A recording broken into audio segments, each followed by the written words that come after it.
Hi നമസ്കാരം. ഇന്നത്തെ നമ്മുടെ റീഡിംഗ് തേർഡ് പാർട്ടിയുടെ നിലവിലെ അവസ്ഥ എന്താണെന്നുള്ളതാണ്. അപ്പോൾ ഈ ഒരു സാഹചര്യത്തിലൂടെ കടന്നു പോകുന്ന വ്യക്തികൾക്ക് വേണ്ടി മാത്രമാണ് ഈ ഒരു റീഡിംഗ്. കൂടാതെ ഇതൊരു കളക്റ്റീവ് റീഡിംഗ് ആണ്. ഇതിൽ പറയുന്ന എല്ലാ കാര്യങ്ങളും നിങ്ങൾക്ക് റെസനേറ്റ് ചെയ്യണമെന്നില്ല. റെസനേറ്റ് ചെയ്യുന്ന കാര്യങ്ങളെ മാത്രം സ്വീകരിക്കുക, അല്ലാത്ത കാര്യങ്ങളെ വിട്ടേക്കുക. ഈ ഒരു സാഹചര്യത്തിലൂടെ കടന്നു പോകുന്ന വ്യക്തികൾ മാത്രം ഈ ഒരു റീഡിംഗ് കാണുക. കൂടാതെ ആ ഒരു തേർഡ് പാർട്ടിയെ നിങ്ങളുടെ മനസ്സിലോട്ട് കൊണ്ടുവരിക. ശേഷം ഈ ഒരു റീഡിംഗ് കാണുവാനായിട്ട് ശ്രമിക്കുക. അപ്പോൾ നമുക്ക് നോക്കാം ഈ ഒരു സമയത്ത് എന്താണ് തേർഡ് പാർട്ടിയുടെ നിലവിലെ സ്ഥിതി എന്നുള്ളത്.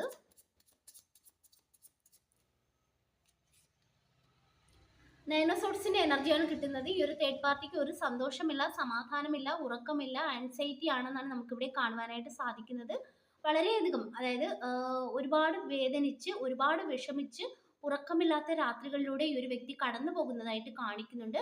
അതുപോലെ തന്നെ ഇവർക്ക് ആരോഗ്യപരമായിട്ടും എന്തൊക്കെയോ പ്രശ്നങ്ങൾ കാണുന്നുണ്ട്. മാനസികപരമായിട്ടാണെങ്കിലും ആരോഗ്യപരമായിട്ടാണെങ്കിലും എന്തൊക്കെയോ പ്രശ്നങ്ങൾ ഈ ഒരു തേർഡ് പാർട്ടി നേരിടുന്ന ഒരു എനർജിയാണ് നമുക്കിവിടെ കാണുവാനായിട്ട് സാധിക്കുന്നത്. അതുപോലെ തന്നെ നമുക്കിവിടെ മനസ്സിലാക്കാൻ കഴിയുന്ന ഒരു കാര്യം, ദൈവമായിട്ട് തന്നെയാണ് ഇവർക്ക് ഈ ഒരു ശിക്ഷ നൽകിയതായിട്ട് കാണിക്കുന്നത്.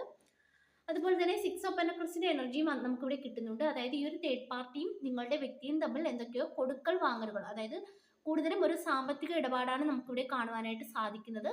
അത്തരത്തിലുള്ള എന്തോ കാര്യങ്ങൾ നടന്ന ഒരു എനർജി നമുക്കിവിടെ കാണുവാനായിട്ട് സാധിക്കുന്നുണ്ട്. ഇതിലൂടെ എന്തോ ഒരു ചതി ഈ ഒരു തേർഡ് പാർട്ടിക്ക് പറ്റിയതായിട്ട് നമുക്കിവിടെ കാർഡുകൾ പറഞ്ഞു തരുന്നുണ്ട്. അതുപോലെ തന്നെ ഈ ഒരു വ്യക്തി, ഈ ഒരു തേർഡ് പാർട്ടിയെ സംബന്ധിച്ചിടത്തോളം ഒരുപാട് സ്നേഹം നിങ്ങളുടെ വ്യക്തിയിൽ നിന്ന് പ്രതീക്ഷിച്ചതായിട്ട് കാണിക്കുന്നുണ്ട്. പക്ഷേ ഈ ഒരു തേർഡ് പാർട്ടി നിങ്ങളുടെ വ്യക്തിയെ അതായത് കുറച്ചൊന്ന് അധികമായിട്ട് സ്നേഹിച്ച ഒരു എനർജി ഇവിടെ കാണുവാനായിട്ട് സാധിക്കുന്നുണ്ട്. പക്ഷേ ആ ഒരു വ്യക്തി ഈ ഒരു തേർഡ് പാർട്ടിയെ സ്നേഹിച്ചത് ആ ഒരു വ്യക്തിയുടെ താൽക്കാലികമായ ചില ആവശ്യങ്ങൾക്ക് വേണ്ടി മാത്രമാണെന്നാണ് നമുക്കിവിടെ മനസ്സിലാക്കുവാനായിട്ട് സാധിക്കുന്നത്. അതുപോലെ തന്നെ നമുക്കിവിടെ മെജീഷ്യനും കിട്ടിയിട്ടുണ്ട്. ഈ ഒരു തേർഡ് പാർട്ടി എന്തൊക്കെയോ കാര്യങ്ങൾ മുൻപ് നിങ്ങൾക്കെതിരെ ചെയ്തതായിട്ട് കാണിക്കുന്നുണ്ട്. ഒരു പക്ഷേ ബ്ലാക്ക് മാജിക് ആയിരിക്കാം.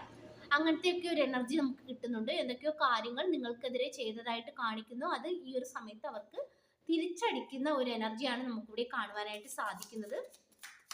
അതായത് അവർ ചെയ്തതിന്റെ കർമ്മ ഈ ഒരു സമയത്ത് അവർ ഏറ്റുവാങ്ങുന്ന ഒരു എനർജി നമുക്കിവിടെ കാണുവാനായിട്ട് സാധിക്കുന്നുണ്ട്. അതുപോലെ തന്നെ നമുക്കിവിടെ ഫോർ ഓഫ് കപ്സിന്റെ എനർജി കിട്ടുന്നുണ്ട്. ഇത് നമുക്ക് പറഞ്ഞു തരുന്നത് ഈ ഒരു തേർഡ് പാർട്ടിയെ സംബന്ധിച്ചിടത്തോളം ഈ ഒരു തേർഡ് പാർട്ടി ഇപ്പോഴും നിങ്ങളുടെ വ്യക്തിയെ തന്നെ നോക്കിയിരിക്കുന്നതായിട്ടാണ് കാണിക്കുന്നത്. അതായത് ഈ ഒരു വ്യക്തി വീണ്ടും അവരിലേക്ക് തിരിച്ചു വരും എന്നൊരു പ്രതീക്ഷയോടെ ഈ ഒരു തേർഡ് പാർട്ടി ഇരിക്കുന്നതായിട്ട് കാണിക്കുന്നുണ്ട്. പക്ഷേ ഇത് ഒരിക്കലും വീണ്ടും തിരിച്ചു വരില്ല എന്നാണ് നമുക്കിവിടെ യൂണിവേഴ്സ് പറഞ്ഞു തരുന്നത്. അതുപോലെ തന്നെ നമുക്കിവിടെ മനസ്സിലാക്കാൻ കഴിയുന്ന ഒരു കാര്യം, ഈ ഒരു തേർഡ് പാർട്ടിയെ സംബന്ധിച്ചിടത്തോളം വേറെ അവസരങ്ങൾ ഇവർക്കുണ്ടെന്ന് കാണിക്കുന്നുണ്ട്. പക്ഷെ ആ ഒരു അവസരങ്ങളൊന്നും ഈ ഒരു സമയത്ത് സ്വീകരിക്കുവാനായിട്ട് ഇവർക്ക് താല്പര്യമില്ല എന്നാണ് കാണിക്കുന്നത്. നിങ്ങളുടെ വ്യക്തിയെ തന്നെ നോക്കിയിരിക്കുന്ന ഒരു എനർജിയാണ് ഇവിടെ കാണാനായിട്ട് സാധിക്കുന്നത്. പക്ഷേ നിങ്ങളുടെ വ്യക്തി ഇനി ഒരു ആ തേർഡ് പാർട്ടിയെ ആഗ്രഹിക്കുന്നില്ല എന്നാണ് നമുക്ക് ഈ ഒരു റീഡിങ്ങിലൂടെ മനസ്സിലാക്കാൻ കഴിയുന്ന മറ്റൊരു കാര്യം.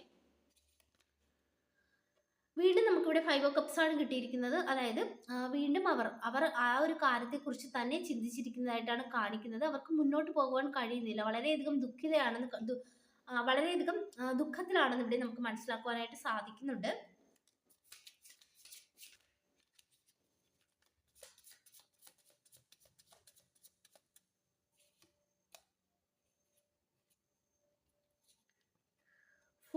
ഫുൾ കാർഡ് നമുക്ക് കിട്ടിയിട്ടുണ്ട്.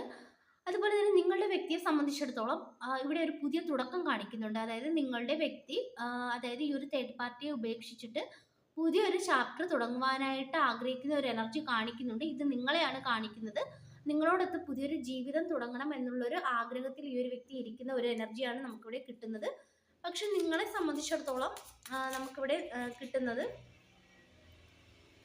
ഇവിടെ നിങ്ങളെ സംബന്ധിച്ചിടത്തോളം നിങ്ങൾക്ക് ഈ ഒരു വ്യക്തിയോട് കുറച്ച് വിശ്വാസക്കുറവുണ്ടെന്ന് കാണിക്കുന്നുണ്ട്. ഹാങ്ഡ്മാനാണ് കിട്ടിയേക്കുന്നത്. അതായത് ഇനി മുന്നോട്ട് പോകണമോ, ഈ ഒരു വ്യക്തിയുമായിട്ട് അതേ നിർത്തണമോ എന്നുള്ളൊരു ചിന്തയിൽ ഇരിക്കുന്ന ഒരു എനർജിയാണ് നിങ്ങളിവിടെ സ്റ്റക്കായി പോയതായിട്ടാണ് കാണിക്കുന്നത്. കാരണം അത്രത്തോളം വേദന ഈ ഒരു വ്യക്തിയുടെ ഭാഗത്തു നിന്നും നിങ്ങൾക്ക് ഉണ്ടായതായിട്ട് നമുക്കിവിടെ കാർഡ് പറഞ്ഞു തരുന്നുണ്ട്. ഒരു കുടുങ്ങിപ്പോയ അവസ്ഥയിൽ നിങ്ങൾ ഇരിക്കുന്നതായിട്ടാണ് കാണിക്കുന്നത്. അതുപോലെ തന്നെ നമുക്കിവിടെ മനസ്സിലാക്കാൻ കഴിയുന്ന ഒരു കാര്യം, തീർച്ചയായിട്ടും ഈ ഒരു വ്യക്തി വീണ്ടും നിങ്ങൾക്ക് അരികിലോട്ട് വരുന്നതായിട്ട് കാണിക്കുന്നുണ്ട്. പുതിയൊരു ഓഫറുമായിട്ട് വരുന്നതായിട്ട് കാണിക്കുന്നുണ്ട്. ഏസ് ഓഫ് പെന്റക്കിൾസിന്റെ എനർജി കിട്ടുന്നുണ്ട്. വീണ്ടും ഇവർ നിങ്ങളുടെ ജീവിതത്തിലോട്ട് വരികയും വീണ്ടും ഒരുമിച്ച് മുന്നോട്ട് പോകുവാനായിട്ടുള്ള ആ ഒരു ആഗ്രഹം നിങ്ങളോട് പ്രകടിപ്പിക്കുമെന്ന് നമുക്കിവിടെ കാണുവാനായിട്ട് സാധിക്കുന്നുണ്ട്. അതുപോലെ തന്നെ സ്റ്റാറും കിട്ടിയിട്ടുണ്ട്. തീർച്ചയായിട്ടും ആ ഒരു വ്യക്തിക്ക് പ്രതീക്ഷയുണ്ട്. അതായത് അവർ ചെല്ലുമ്പോൾ നിങ്ങൾ അവരെ അക്സെപ്റ്റ് ചെയ്യും എന്നുള്ളൊരു പ്രതീക്ഷയും ആ ഒരു വ്യക്തിക്കുണ്ട്. ആ ഒരു പ്രതീക്ഷയോട് കൂടി ആ ഒരു വ്യക്തി വീണ്ടും നിങ്ങളുടെ ജീവിതത്തിലോട്ട് വരുന്നതായിട്ടാണ് ഇവിടെ നമുക്ക് കാണുവാനായിട്ട് സാധിക്കുന്നത്. പക്ഷെ നിങ്ങളെ സംബന്ധിച്ചിടത്തോളം 4 ഓഫ് സോർട്സിന്റെ എനർജിയാണ് ഈ ഒരു സമയത്ത് യൂണിവേഴ്സ് നിങ്ങളോട് പറയുന്നത്. തൽക്കാലം ഈ ഒരു വ്യക്തി വന്നാലും നിങ്ങൾ ഈ ഒരു വ്യക്തിയെ സ്വീകരിക്കുവാനായിട്ട് തയ്യാറാകേണ്ട. കാരണം നിങ്ങൾ കുറച്ചൊന്ന് റെസ്റ്റ് എടുക്കുക. കാരണം നിങ്ങൾ പൂർണ്ണമായിട്ടും ഹീൽ ആയിട്ടില്ല എന്നാണ് ഈ ഒരു കാർഡ് നമുക്ക് പറഞ്ഞു തരുന്നത്. അതുകൊണ്ട് തന്നെ നിങ്ങൾ കുറച്ചുകൂടി ഒന്ന് റെസ്റ്റ് എടുക്കുക, നല്ല രീതിയിൽ ഒന്ന് പ്രാർത്ഥിക്കുക, പൂർണ്ണമായിട്ട് ഹീൽ ആവുക, സെൽഫ് ലവ് ചെയ്യുക. ഇത്രയും കാര്യങ്ങൾ നിങ്ങൾ ചെയ്യുവാനായിട്ട് ഇവിടെ യൂണിവേഴ്സ് പറയുന്നുണ്ട്. ടെമ്പറൻസ് നമുക്ക് വീണ്ടും കിട്ടിയിട്ടുണ്ട്. അതായത് ഇത് നമുക്ക് പറഞ്ഞു തരുന്നത് നിങ്ങളുടെ ജീവിതം, അതായത് നിങ്ങളൊന്ന് നല്ല രീതിയിൽ നിങ്ങൾ കൂടുതൽ നിങ്ങളിൽ തന്നെ ശ്രദ്ധ കേന്ദ്രീകരിച്ച് മുന്നോട്ട് പോവുക. ഈ ഒരു വ്യക്തി വന്ന ആ ഒരു സമയത്ത് തന്നെ ഉടനെ ഈ ഒരു വ്യക്തിയെ അക്സെപ്റ്റ് ചെയ്യാതിരിക്കുക എന്നാണ് ഇവിടെ യൂണിവേഴ്സ് പറയുന്നത്. അതുപോലെ തന്നെ നിങ്ങളെ സംബന്ധിച്ചിടത്തോളം നിങ്ങൾ വളരെയധികം മറ്റുള്ളവരോട് വളരെയധികം സ്നേഹമുള്ള, കരുണയുള്ള ഒരു ഒരു എനർജി ആയിട്ടാണ് നിങ്ങളെ ഇവിടെ നമുക്ക് കാണുവാനായിട്ട് സാധിക്കുന്നത്. അപ്പോൾ ഈ ഒരു വ്യക്തി വന്ന് ഉടനെ എല്ലാ കാര്യങ്ങളും നിങ്ങളോട് കുറച്ച് വിഷമം പറയുമ്പോൾ അത് കേട്ട് നിങ്ങളുടെ മനസ്സലിയാതെ നിങ്ങൾ വളരെയധികം കുറച്ചൊന്ന് ശക്തിയായിട്ട് നിൽക്കുക. അതായത് മാനസികമായിട്ട് കുറച്ചൊന്ന് ശക്തിയോടുകൂടി നിൽക്കുക. തൽക്കാലം ഈ ഒരു വ്യക്തിയെ നിങ്ങൾ പെട്ടെന്ന് കയറി അക്സെപ്റ്റ് ചെയ്യേണ്ട എന്നാണ് ഇവിടെ പറയുന്നത്.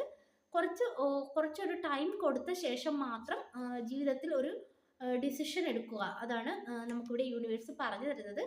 അതുപോലെ തന്നെ നമുക്കിവിടെ മനസ്സിലാക്കാൻ കഴിയുന്നൊരു കാര്യം, കുറച്ചൊന്ന് ടൈം എടുത്ത ശേഷം മാത്രം ഈ ഒരു വ്യക്തിയെ സ്വീകരിക്കുക.